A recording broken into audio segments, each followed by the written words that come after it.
Welcome to Movie Mini Recaps. Today we explain a thriller movie, The Happening, from 2008. So let's go sit back, relax and enjoy the video. The film opens in New York. People start to get confused in Central Park, repeating their words, standing still and sometimes walking backwards. We hear a few screams.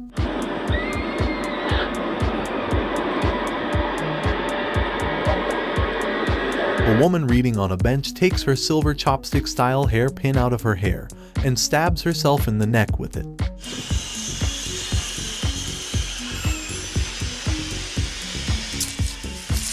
Meanwhile, on a building site, workers on the ground are chatting when all of a sudden a body falls. Panicked, thinking the worker just fell off the roof by mistake, they rushed over to his broken body. While they looked over the body, another thud, another worker. They look at him confused. 1 is possible, 2 is unlikely, and when the third falls, it seems impossible. Then yet another and another, crashing to earth.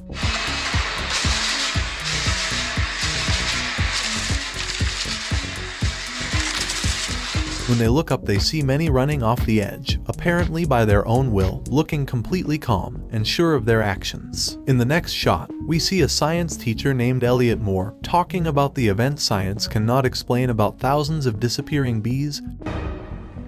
Look, I don't know if you guys have heard about this article in the New York Times about honeybees vanishing. No bodies left, no trace. A student offers the opinion that this is a natural event that we will never fully understand. Several students start to speculate on the phenomenon that is the disappearing bees, when Elliot is suddenly called out of class to a staff meeting warning about an apparent terrorist attack in New York in which terrorists have apparently released some kind of gas in Central Park, and advising that school is cancelled. As they leave, Elliot confesses to his friend Julian, a math teacher, that he and his wife are having some problems. Elliot and his wife Alma flee Philadelphia on a train, with Julian and his daughter Jess. On the train, people start to get reports by cell phone that the attacks have been reported at their destination, and in many other places. Alma is getting repeated and insistent calls on her phone from someone called Joey, and she lies to Elliot about it. The movie moves on to show Rittenhouse Park in Philadelphia, where a woman walks her dog and a breeze begins to blow. A traffic cop walking through a traffic jam stops and comments to a taxi driver called Sal about the chilly weather. Suddenly everyone stops in their tracks, and the dog runs across the road after his leash drops to the ground, leading us back to the cop who is now standing still in front of the cab. A gunshot rings out and he drops to the ground. As blood spurts from a bullet wound on his forehead, the taxi driver gets out, walks over to the dead cop, picks up the gun from beside the body and shoots himself in the forehead as well. A woman in high heels steps off the sidewalk, picks up the gun again, and we hear another gunshot.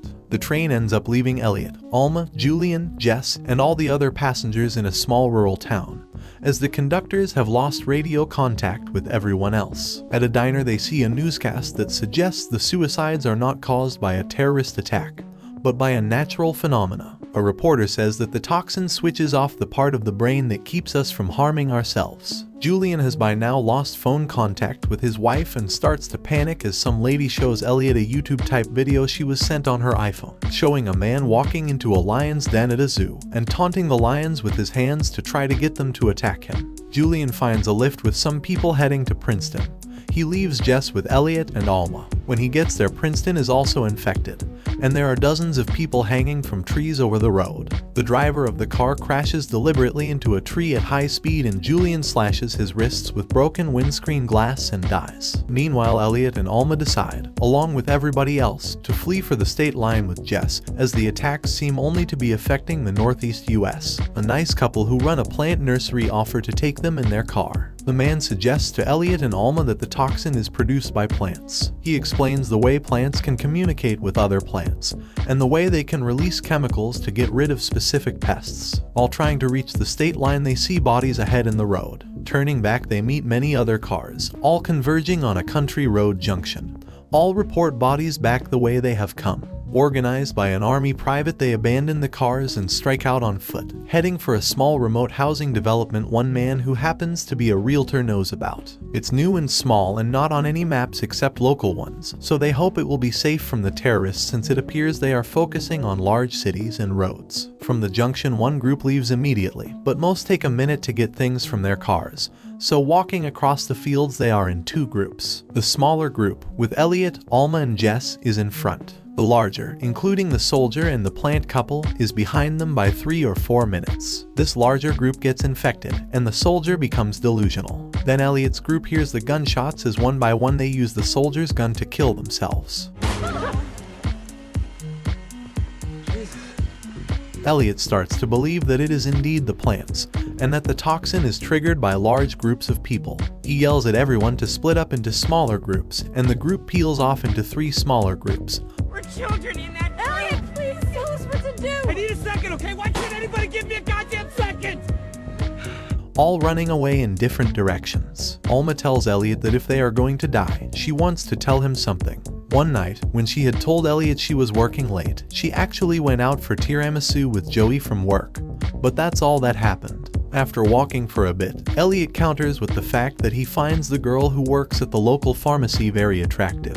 And sometimes he buys cough syrup from her even when he doesn't have a cough. He later confesses he made this up. Elliot, Alma, Jess, and 2 teenagers find a show home for the new development. There is some comic relief as Elliot talks to a plant he sees blowing inside and introduces himself, saying he is giving good vibes so it won't harm him. It turns out the plant is plastic, but he keeps talking for a little just in case, feeling like an idiot. As they leave, they look back and see 2 small groups of people arrive at the show home, forming one larger group. Many people trigger the toxin, and they stand around confused, except for one man who starts up a large commercial lawn mower, then lies in the grass in front of it as it rips him apart. Our 5 people all end up on the front porch of a boarded up house, asking for food, while Jess plays on a rope swing suspended from a tree branch. The inhabitants of the house refuse to offer food or shelter, and the 2 teenagers start to get very aggressive, kicking at the door and shouting at the people inside. The inhabitants shoot the 2 teenagers dead, one through the chest and the second through the head. Elliot is horrified.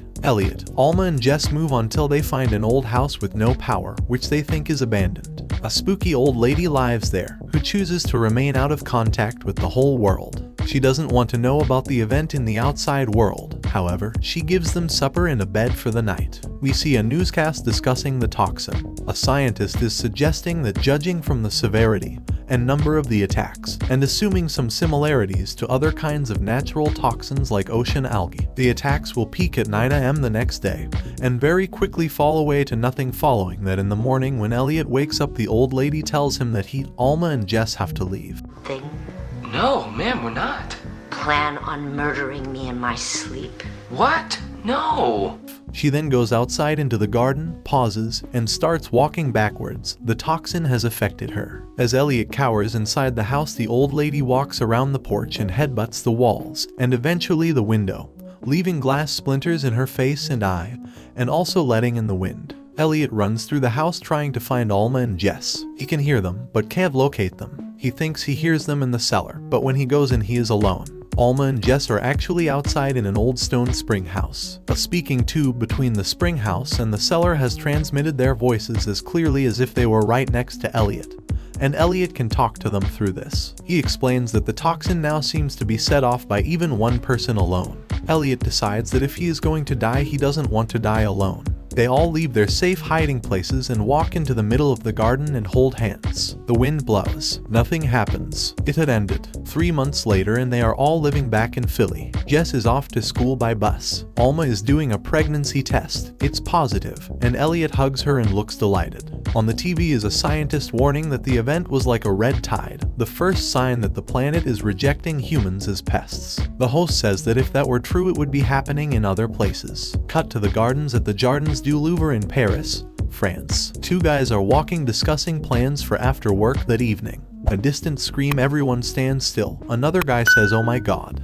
Please subscribe for more videos like this. It really motivates us to make more content for you. Leave a comment for any specific movie or TV series you want us to do.